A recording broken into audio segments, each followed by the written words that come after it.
Boa noite para todos e particularmente boa noite especial para os que hoje estão visitando a nossa casa, chegando aqui pela primeira vez. Sejam todos muito bem-vindos. A obra espírita, ela possui um livro em particular extremamente importante, que é o Livro dos Espíritos. A obra fundamental de onde surgiu toda a conceituação daquilo que o Espiritismo tem como princípios. E nesta obra, que é uma obra de perguntas e respostas, em que Allan Kardec interrogava os espíritos e registrava no livro as respostas obtidas, neste livro, em 5 questões diferentes, questão 115, na questão 121, na questão 133, 634 e na questão 1006, a mesma questão, o mesmo ponto é apresentado pelos Espíritos, que é sobre como é que se dá o processo do surgimento dos Espíritos. Em que os Espíritos falam a Kardec que os espíritos são criados tendo basicamente 2 características fundamentais. A primeira, a ignorância, ou seja, eles não sabem nada, eles desconhecem tudo, não sabem por que fica frio, por que fica quente, não sabem nada, são desconhecedores de todas as coisas, ou seja, em termos intelectuais, esses espíritos ainda não sabem nada. Então, intelectualmente, eles irão se desenvolver para vencer a ignorância que existe dentro deles. E uma segunda característica que esses espíritos têm é a chamada simplicidade. A simplicidade no sentido de que eles não conseguem estabelecer análises complexas do que é o certo, do que é o errado, do que se deve ou não deve fazer, por que razão se deve agir dessa forma ou não, que difere desse intelecto porque tem muito mais a ver com as questões do campo moral. Então, nós nascemos simples e ignorantes porque ao longo da nossa vida imortal, nós iremos ter a oportunidade de desenvolver a nossa intelectualidade, o nosso conhecimento, para conhecer de todas as coisas. Quando a doutrina espírita fala que os espíritos, para evoluírem, precisam desenvolver o seu lado intelectual, isso não significa que intelectualidade é obrigatoriamente matemática, física, química, geografia, história, biologia, não é necessariamente isso. Isso também, mas é vida, saber viver, aprender a viver, ter experiências. Eu não posso ser um espírito evoluído se eu não tenho vivências, se eu não vivi, se eu não experimentei, como diz o Roberto Carlos, né? Se chorei ou se sofri, importante é que emoções eu vivi. Então o espírito ele precisa viver essa... Mas é verdade. Se chorei, se sorri, desculpa aí. Puxa vida. Mas é isso aí. Então, os espíritos precisam desenvolver o lado intelectual, que passa pela vivência da vida, sim, vivência da vida, mas passa também pelo banco de escola. Então, é o conhecimento intelectual no sentido dos livros e o conhecimento intelectual no sentido de viver, de aprender, de saber como que a gente convive. Isso chama-se conhecimento intelectual. E nós vamos abandonar essa nossa ingenuidade, essa nossa simplicidade, ganhando no campo moral uma série de experiências que vão desenvolver em nós a compreensão mais nítida do certo e do errado, do justo e do injusto. É aí, a partir dessa vivência, que nós iremos desenvolver as potencialidades que nós possuímos a partir das experiências que a vida vai nos dar. O Espiritismo nos fala que a maneira pela qual nós alcançamos esse progresso é através da experiência. Por quê? Porque a gente precisa não só crescer intelectualmente, mas crescer moralmente. Tem muita gente que cresce intelectualmente, mas não cresce moralmente. Sabe muita coisa, mas usa tudo ou boa parte do que sabe para fazer o mal para os outros. Eu vou dar só um exemplo. O cara vai, se forma em engenheiro químico, e aí depois ele se emprega no tráfico para desenvolver uma droga poderosíssima para fazer uma coisa que o leigo não saberia falar. Mas tem um composto, se eu tirar essa molécula e combinar com essa outra. Esse conhecimento é um conhecimento intelectual desprovido de conhecimento moral. Quer dizer, eu tenho vivência, mas moralmente eu não estou conseguindo crescer. E fala-nos o Espiritismo que o único caminho pelo qual o espírito vai passar para que ele abandone a sua condição de primitivismo, para que ele seja uma alma evoluída, não tem outro, só a experiência. Ou seja, é só vivendo que nós conseguiremos aprender virtudes. Eu vou encurtar meu raciocínio. Tem gente assim, oh meu Deus, eu queria tanto ser uma pessoa paciente. Senhor, me dai paciência. Então não tem como Deus mandar de lá 1 quilo de paciência para você. Se eu vou te tornar paciente hoje, só tem uma forma de tornar uma pessoa paciente: exercitando essa paciência. Então assim, a pessoa diz, nossa, mas quanto mais eu rezo, mais assombração aparece.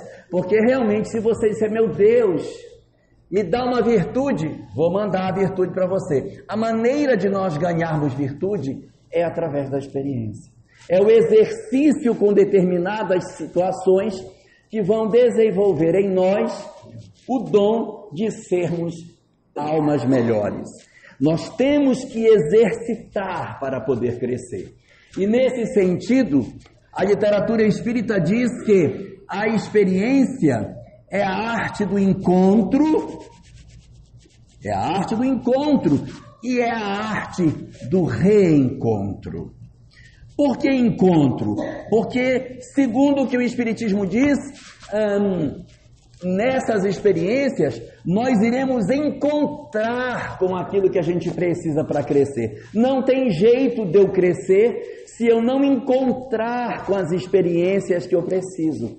Então, sem querer desejar mal a ninguém, mas um dia nós vamos estudar matemática. Vamos aprender logaritmo, pi, seno, cosseno, cotangente, e vamos gostar, né? Quer dizer, o encontro é isso. Nós vamos ter que conhecer das ciências, vamos ter que conhecer das coisas, nós vamos ter que aprender a lidar com aquilo que muitas vezes para nós ainda parece distante. Dança, música, as artes, conhecimento das artes, nós vamos viver essa experiência. Uma experiência no meio religioso, nós também vamos ter. Experiências na discussão do conhecimento da filosofia, isso também vai acontecer conosco. Nós somos espíritos fadados a termos o encontro com uma série de experiências que vão fazer em nós o desenvolvimento das nossas potencialidades e nos tornar assim espíritos melhores do que nós somos. Eu não estou dizendo, e não é isso que o Espiritismo diz, que a gente precisa, para poder aprender a crescer, passar pelo mal. Eu não preciso passar pelo mal para que eu aprenda o bem. Eu preciso passar pela experiência, mas não necessariamente pelo mal. Por quê?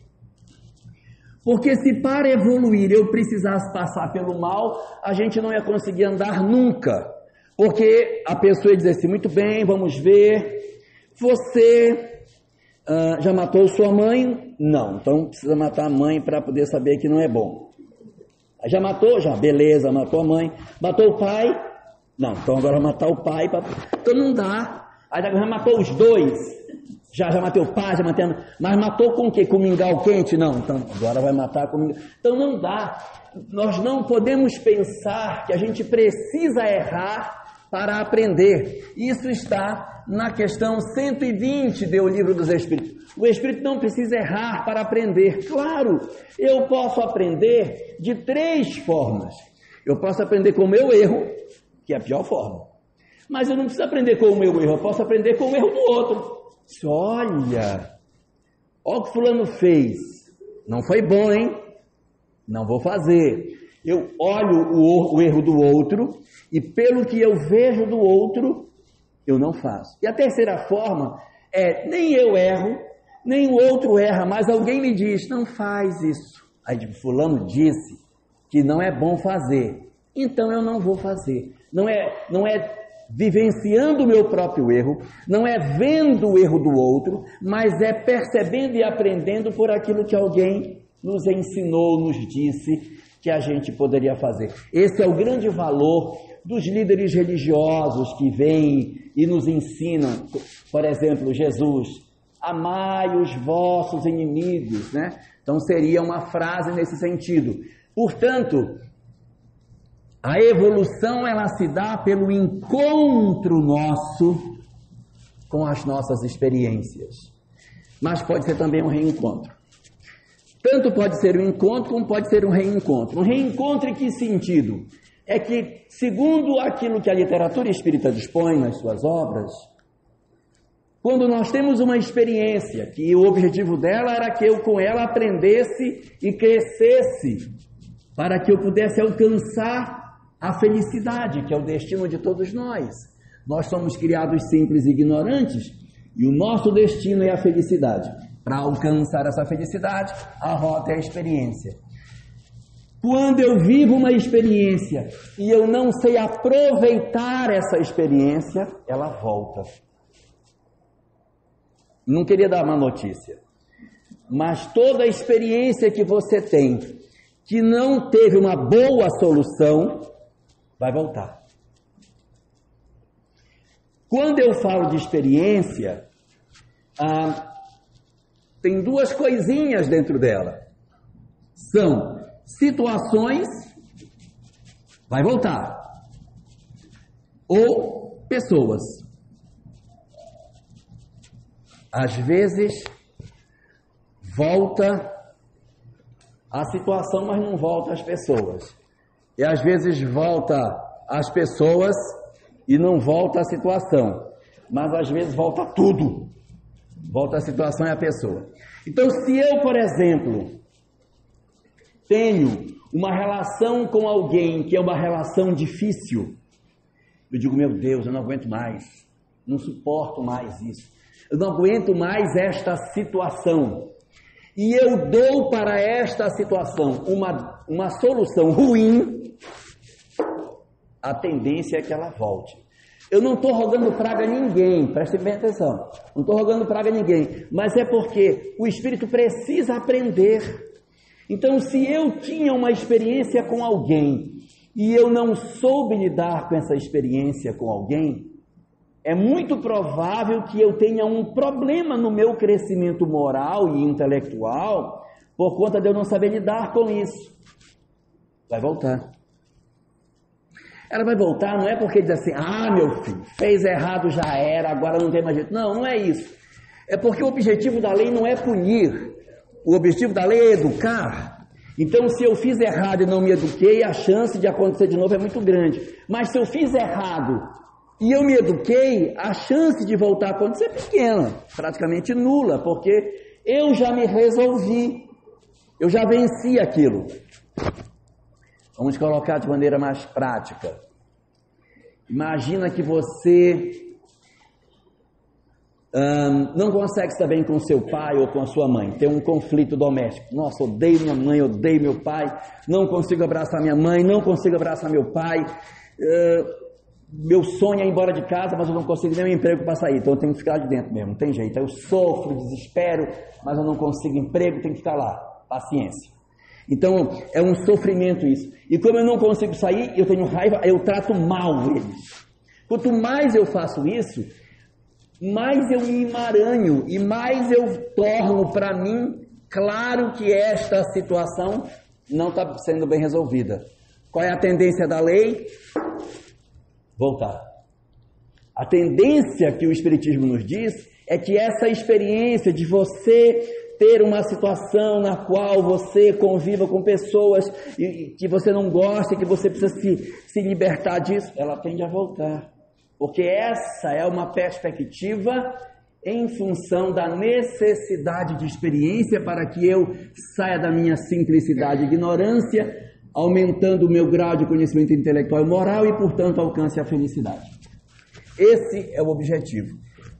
Não conseguiu a felicidade, a tendência é que a gente continue preso nessas experiências.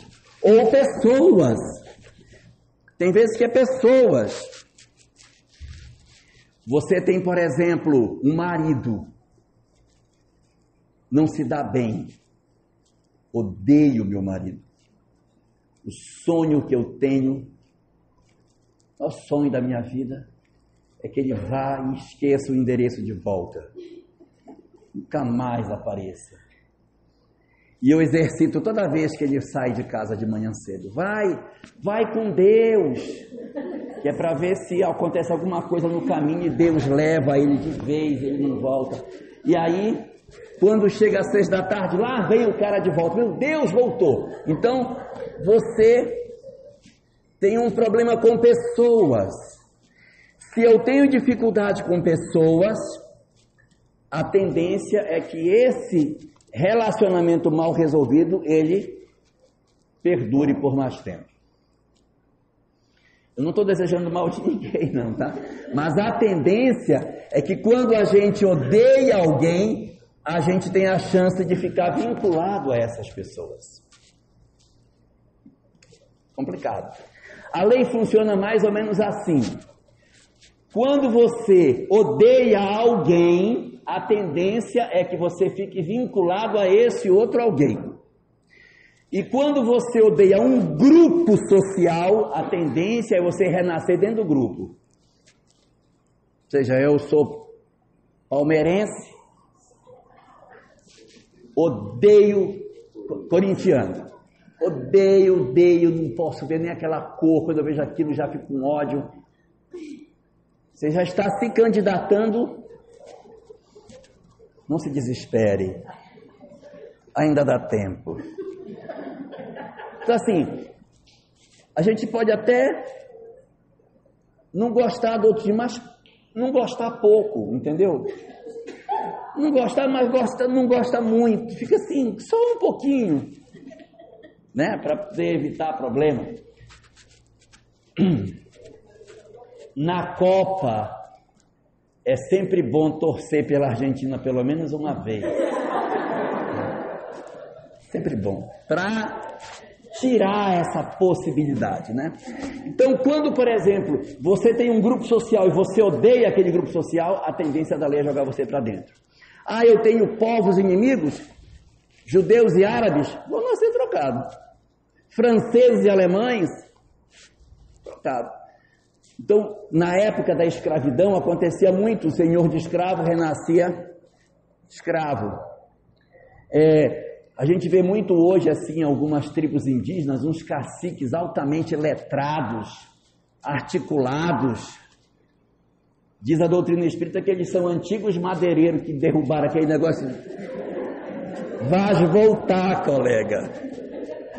E tu vai brigar agora para replantar o que você mesmo derrubou. Aí ele volta a parar de cocar, tal.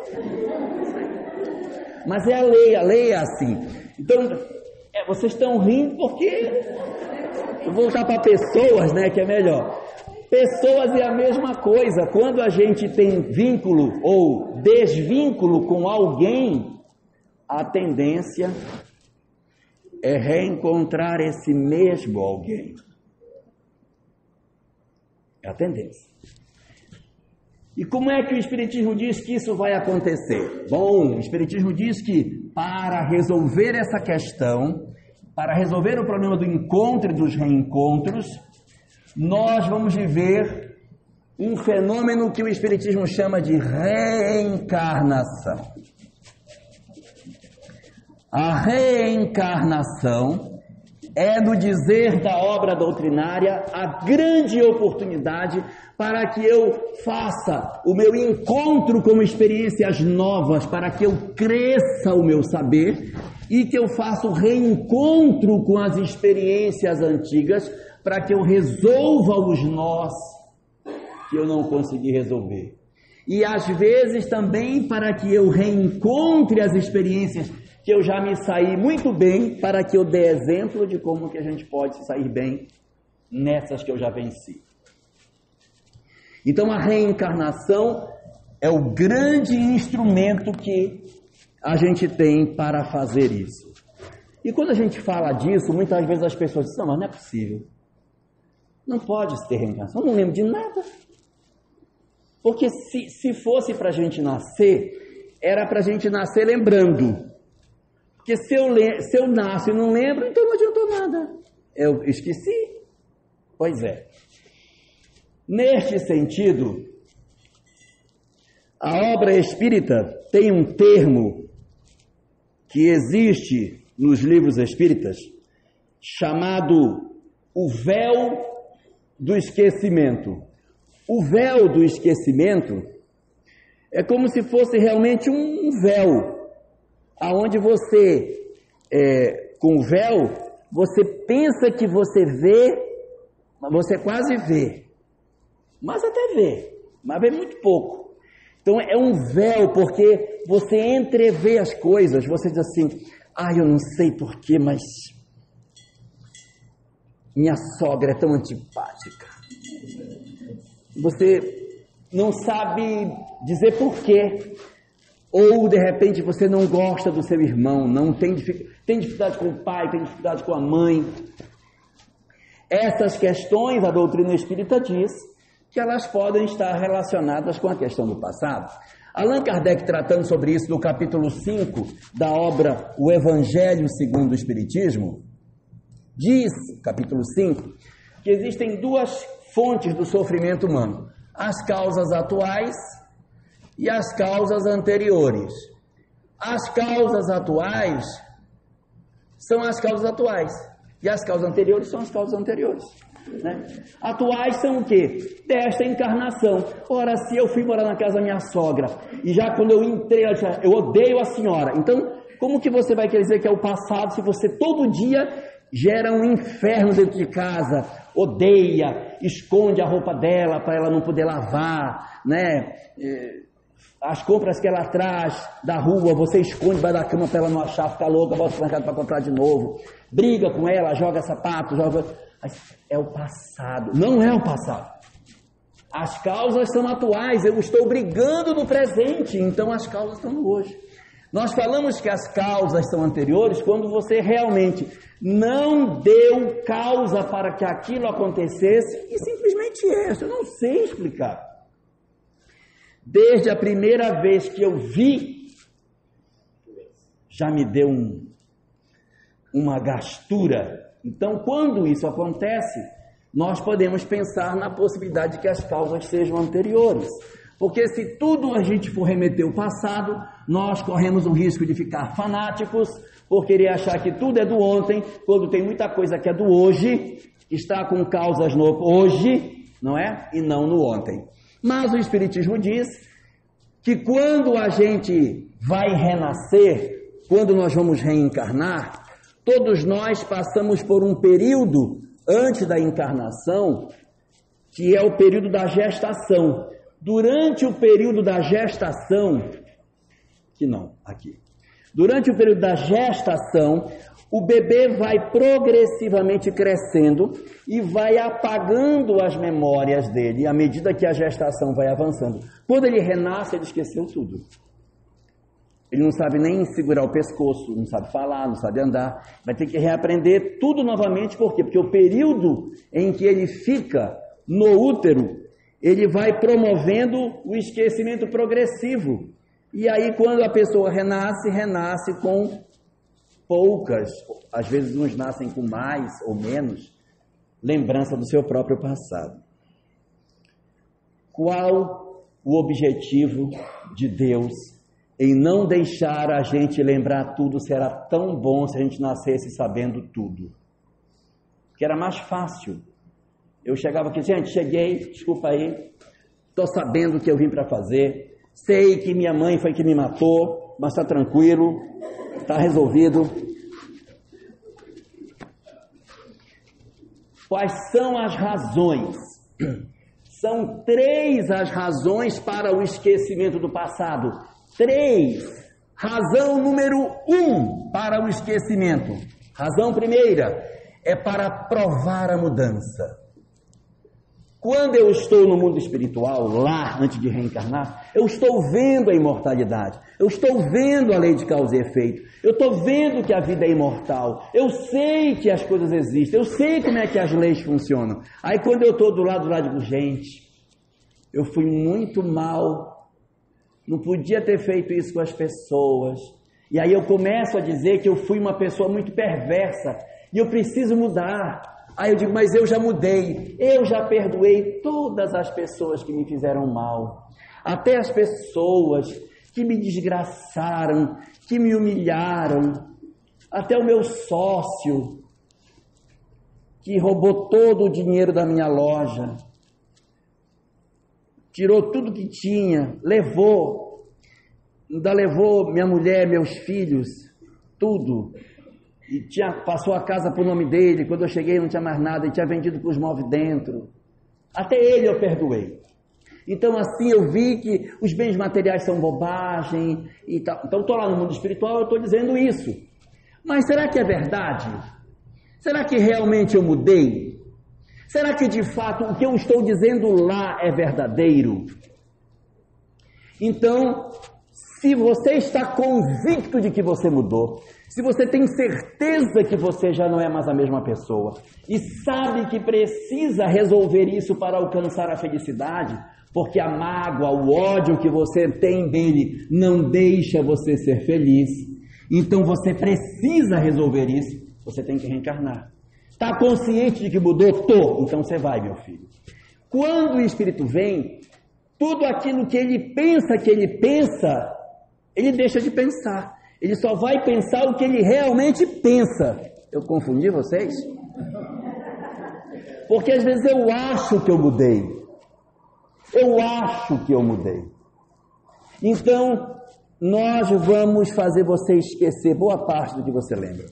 Você vai renascer só com o que está dentro do seu coração. Só o que você verdadeiramente tem como consciência do que tem que ser feito. Se você realmente mudou, mesmo que eu apague muito das suas lembranças, quando você chegar lá, você será uma pessoa que vai conseguir conviver com o outro. Mas, se o seu sentimento de mudança for apenas aparente, quando você chegar lá, que esquecer tudo, quando chegar, eu não sei porquê, mas raiva que eu tenho desse meu irmão. Parece que ele quer tomar tudo que é meu, usa minhas roupas, usa meu desodorante, usa meu sapato, e aí a gente fica achando que é por conta disso, mas na verdade eu tenho algo muito mais interno de mim que diz que ele quer usurpar o que é meu. Primeira razão é para provar se eu mudei. Ok? Razão número 2. A segunda razão pela qual a gente esquece é para que a gente possa esquecer as culpas que a gente tem. Existem muitos espíritos que quando estão aqui fazem muita bobagem. Muita bobagem. Quando chega no mundo espiritual, diz, meu Deus, o que eu fiz, eu não podia ter feito isso. E vive um processo de dor, de remorso, de sofrimento, de angústia, de desespero, não aceita o que fizeram, sente depressão, uma loucura no mundo espiritual por conta das culpas que eles trazem por aquilo que fizeram. Imagine alguém que durante uma determinada existência promoveu guerras, foi responsável pela morte de centenas, milhares, até milhões de pessoas, que promoveu desacertos, que desgraçou pessoas, que não fez isso com um só, mas é uma pessoa que teve uma vida toda voltada para fazer o mal. Um espírito desse tipo, a encarnação para ele é uma bênção. O esquecimento do passado é uma bênção. Porque ele para de ficar lembrando do que ele fez. Porque enquanto ele lembra o que ele fez, todos os espíritos que se sentiram perseguidos por ele se sentem atraídos e o perturbam no mundo espiritual. Então, quando ele vem, é como se você ajudasse a desconectar. Ele que tinha 1000 espíritos perturbando lá de lá, reencarna, só tem 10. Já está no lucro.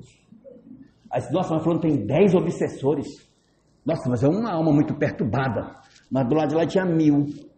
Quando encarnou, abafou, só tem poucos agora. Mas aí tem sono perturbado, tem muita angústia, sofre muito pesadelo, se vê em campo de batalha. Toda vez que eu sonho que estou na guerra, que estou matando gente, tem gente me matando, que eu estou num local, estou coberto de sangue, aí eu ouço tiro, não sei o quê. Então a pessoa não consegue lembrar, mas também não esquece. Ela fica numa zona onde ela, ao mesmo tempo que lembra, não lembra. É uma característica que também justifica o esquecimento do passado. E a terceira das razões pela qual os espíritos, ao reencarnarem, passam pelo esquecimento, é o esquecimento dos traumas. Isso aqui é mais ligado para a vítima. Existem muitos espíritos que foram torturados, sofreram uma série de barbáries e estão no mundo espiritual enlouquecidos por conta do processo de perseguição, de tortura que sofreram. Essas vítimas, elas também precisam esquecer. Elas também merecem um momento no qual elas possam encarnar e diminuir a pressão do que elas sentem da infelicidade da qual foram vítimas. Então a gente renasce e boa parte dos nossos traumas a gente esquece. Mas mesmo esquecendo, a pessoa renasce com algumas lacunas. Ela tem muitos medos, ela tem muitas inseguranças, ela tem insegurança afetiva, ela acha que ninguém gosta dela. Por mais que você, mas eu amo você, não, mas eu não acredito em ninguém, eu acho que ninguém gosta de mim, eu vou me abandonar, não, ninguém não vai me abandonar, eu não vou. Então, a gente não sabe de onde vem, mas são espíritos que às vezes trazem profundos conflitos do passado, renasce, apaga a lembrança do que foi, mas o sentimento interno que a pessoa diz, eu não sei de onde vem, mas eu sinto que eu vou ser abandonado. Eu sinto que ninguém gosta de mim. Eu sinto que as pessoas me exploram. Eu sinto que eu sou infeliz. Então esses fenômenos todos acabam produzindo em nós, nas nossas encarnações, um conjunto de dores e de sofrimentos. Particularmente no período atual em que nós estamos passando, que diz a doutrina espírita que é chamado de transição planetária, que é um período onde uma quantidade enorme de entidades perturbadas se aproximam mais do planeta na tentativa de aproveitar a oportunidade para o renascimento, a perturbação espiritual que essas entidades que estão do lado de lá promovem em nós é muito grande. Daí a razão, segundo o Espiritismo, para o aumento dos casos de depressão, de suicídio, de desajuste, de vazio existencial, de uma série de dores que a gente vem passando, que são decorrentes dessa pressão espiritual que a gente vem sofrendo e, ao mesmo tempo, o afastamento que a humanidade fez em relação a Deus. Nós fizemos um afastamento. Nós tínhamos uma relação mais próxima com o Criador até pouco tempo. No século XIX, nós começamos a achar que a gente podia caminhar sem Deus e fizemos uma ruptura ali. Foi o primeiro período da história que nós fizemos uma sociedade sem Deus. E até hoje a gente vive os reflexos disso. Os nossos grandes filósofos do século XIX eram filósofos materialistas. Nossos grandes cientistas do século XIX eram cientistas materialistas, que legaram para o século XX uma cultura de uma civilização sem Deus. Hoje a gente está fazendo já um processo inverso, a gente está começando a buscar uma conexão com Deus, não mais pelas religiões em si, mas através da busca da espiritualidade no sentido mais amplo da palavra. Então as pessoas estão buscando instrumentos de autoconhecimento, terapias alternativas, buscas de se auto-entender, de se auto-compreender, mas fugindo muitas vezes do cenário das religiões, porque as religiões no passado ficaram com uma imagem muito castradora, muito perversa, que foi oferecido para nós durante o século XIX. Mas esse cenário todo, ele não é tão ruim assim, sabe por quê? Porque Deus, o infinito amor, não iria permitir que nós passássemos por isso se nós não tivéssemos excelentes chances de êxito. Por quê? Porque quando Ele nos manda para o mundo corporal, Ele nos oferece 5 instrumentos poderosíssimos que a gente precisa utilizar para que a gente consiga vencer. O primeiro grande instrumento que Ele nos dá é o corpo. E a gente precisa aprender a valorizar o corpo que a gente tem. Porque às vezes a gente recebe um corpo e diz: eu não gosto do corpo que eu tenho. Queria ser mais alto, queria ser mais magro, ser mais gordo. Eu não gosto do meu nariz, não gosto disso. Ou eu tenho uma doença, eu não gosto. E esse corpo que a gente está recebendo, ele não é fruto do acaso. Não é fruto do acaso. O corpo que eu tenho, ele é resultado da minha necessidade de progresso. Então, para o meu processo evolutivo, o meu corpo é o ideal para que eu promova o meu processo de crescimento. O corpo que você tem é ideal para as experiências que você precisa. Aí tem que dizer assim: mas eu queria tanto beber, mas eu não posso, toda vez que eu bebo, passo mal. Esse meu fígado miserável, vou fazer um transplante para poder beber. Na verdade, esse fígado doente que eu estou tendo é o grande freio que Deus colocou para que eu não faça mais bobagem. Ele é o indicativo da minha luz vermelha para eu saber: olha, a minha fragilidade é o meu fígado. Diz o Espiritismo que cada um de nós traz um órgão que é mais frágil. O órgão mais frágil é onde você mais se comprometeu. Nossa, quando eu me aborreço, me dá uma dor de cabeça, quando me aborreço, me dá falta de ar, eu fico passando mal. O outro dá ataque cardíaco, o coração já dispara, a pessoa se agarra, desmaia, sobe a pressão. O outro é o estômago, que daquela acidez miserável, e a pessoa não consegue mais comer nada. O outro se aborreceu, se irritou, ficou nervoso, o intestino desarranja na hora. Outros, quando ficam nervosos, a coluna trava. Fiquei com ódio, estou todo duro, posso mais me mexer. Então, cada um de nós numa área diferente, porque nós temos áreas de impactos distintas. E o nosso corpo é o grande instrumento que Deus nos deu para que a gente consiga crescer. O segundo grande instrumento que Deus nos deu, e que a gente às vezes nem reconhece que ele é tão interessante, mas ele é fundamental, é a família. Oh, coisa maravilhosa é família. Porque assim, o objetivo de Deus em nos oferecer a família foi nos cercar das almas que a gente mais precisa conviver para vencer as nossas imperfeições. E às vezes, quando a gente sente que o negócio está muito feio, a gente joga uma bomba ninja e desaparece, vai aparecer do outro lado do mundo. E aí, quando eu faço isso, eu deixei de conviver com aqueles que Deus disse: esses são os seus, meu filho, vai nascer, vai ficar pertinho desses. Não foi à toa. A gente não pode imaginar que Deus estava ali no WhatsApp e tal, conversando aí, fulano engravidou, manda esse espírito aí que vai lá para ela. Não, é tudo muito pensado. Vai renascer, vai engravidar, quem vai? Esse. Esse é o espírito que a gente precisa trazer. Então a família, ela reúne os indivíduos que a gente mais precisa conviver. Tem vezes que não dá certo, né? Às vezes a gente programa, mas dá errado. Porque ninguém é obrigado a ter que viver com uma outra pessoa até o fim de sua vida, porque senão você casou, vai ficar até o final. Não tem mais jeito para você. Não, às vezes deu errado. Quando dá errado, a gente tem que entender e pensar na possibilidade de se reorganizar. Eu só queria destacar que todos os parentes que não podem ser ex, a gente não pode abandonar. Tudo que não pode ser ex, não se abandona.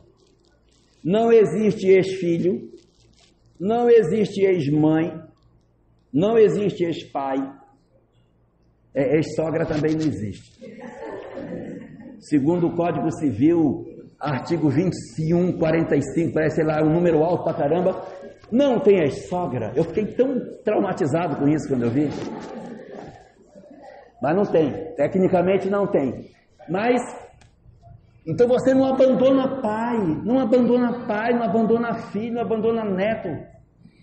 Isso tem alguma coisa com a sua própria história.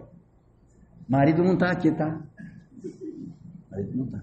Por quê? Porque tem circunstâncias em que a relação, às vezes, ela chega num nível de estresse muito grande, que o mal menor chega a ser a separação. O mal menor. Não quer dizer que ele seja favorável.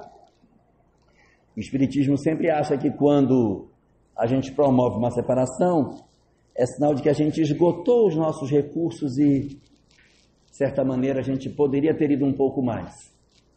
Mas se ela vai acontecer, se a separação vai acontecer, 3 recadinhos se a gente for reclamar, se a gente for separar. Se for, prefiro que não, mas se for. Primeiro, não endoidar. Não, porque tem um pessoal que endoida.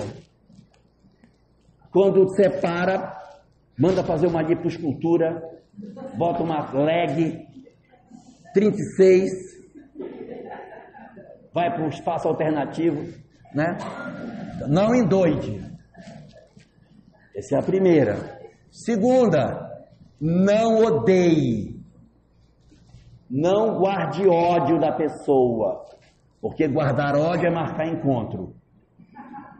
Quem guarda ódio marca encontro. Então, se você guardar ódio, está marcando encontro. Não deu certo? Separa. Laços não são para serem rompidos. Laços são para, quando no muito, serem desatados.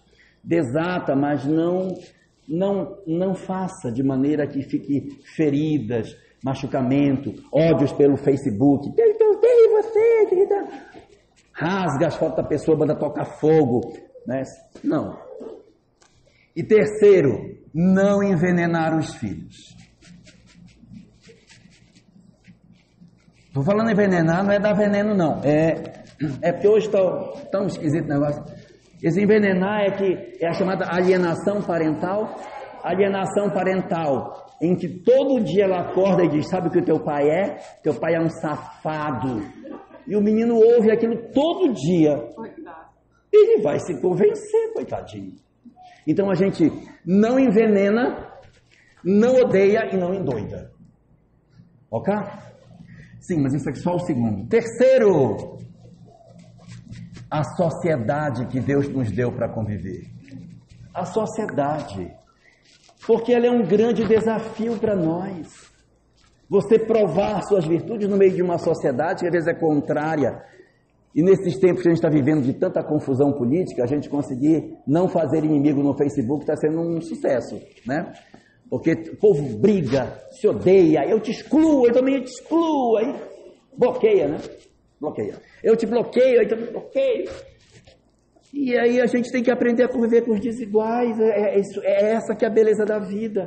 Eu penso de um jeito, você pensa do outro, não tem por que te odiar por conta disso. A gente saber conviver com os desiguais, isso é muito bonito. Então, esse é o exercício, então nós estamos sendo chamados a isso. Esse é o nosso terceiro instrumento. A gente tem que aprender a conviver com essa sociedade e provar os nossos princípios em uma sociedade que pensa diferente de nós? Sim. E aqui eu vou mandar um recado para os adolescentes. Os adolescentes adoram dizer assim: mas mamãe, todo mundo faz. Então eu vou dar logo a resposta para as mães dizerem: não, a gente diz assim, meu filho, o fato de mais gente fazer isso significa que tem mais gente fazendo coisa errada. Mas o fato de muita gente fazer não torna verdade, não torna correto. Só faz o fato de que tem mais gente fazendo o que não é certo. Ok? Número 4, o nosso mentor. O mentor espiritual que nos acompanhou desde o momento que a nossa encarnação estava sendo programada. O espírito que a teologia cristã chama de anjo da guarda, o espiritismo chama de mentor. Ele não existe para apenas cuidar de nós, ele é um ser independente, mas ele tem uma preocupação específica com o nosso sucesso espiritual. Então, esse espírito, ele nos acompanha, a gente orando para ele, pedindo ajuda, pedindo proteção. Ele pode dispensar proteções para nós nesse sentido. E o último é a fé.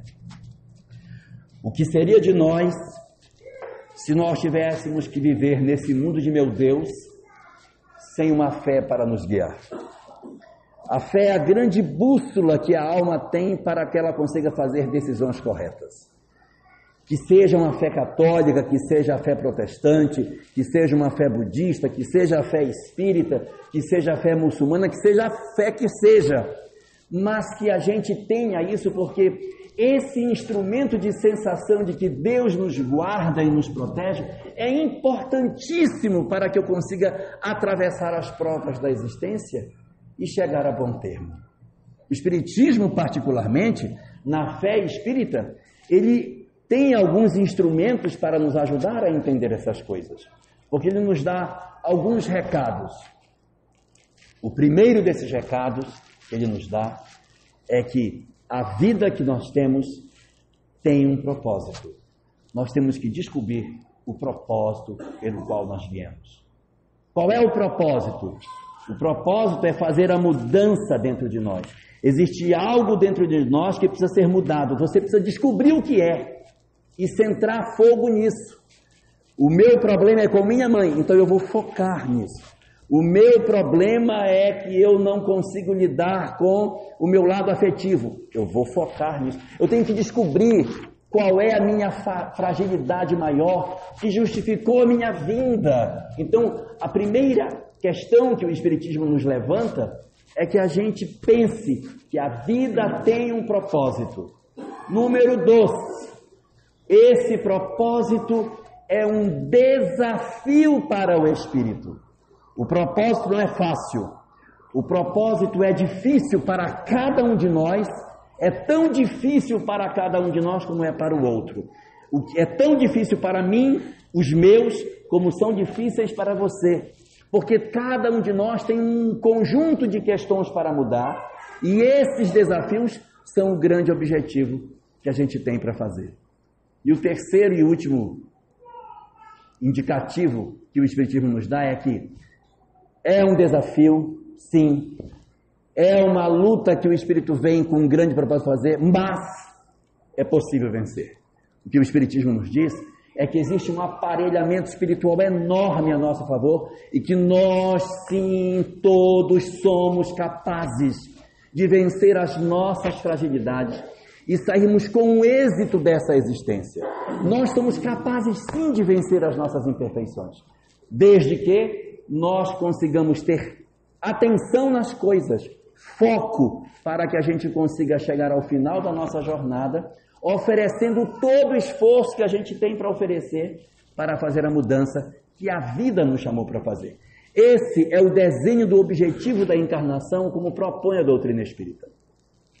E isso o Espiritismo nos diz para que a gente entenda Aproveite o tempo, use bem as horas, os minutos, os segundos, as relações com as pessoas. Aprenda a perdoar, aprenda a conviver, aprenda a aceitar as pessoas como elas são, a aceitar a imperfeição daqueles que conosco convivem, a desenvolver a nossa capacidade de conviver com os desiguais.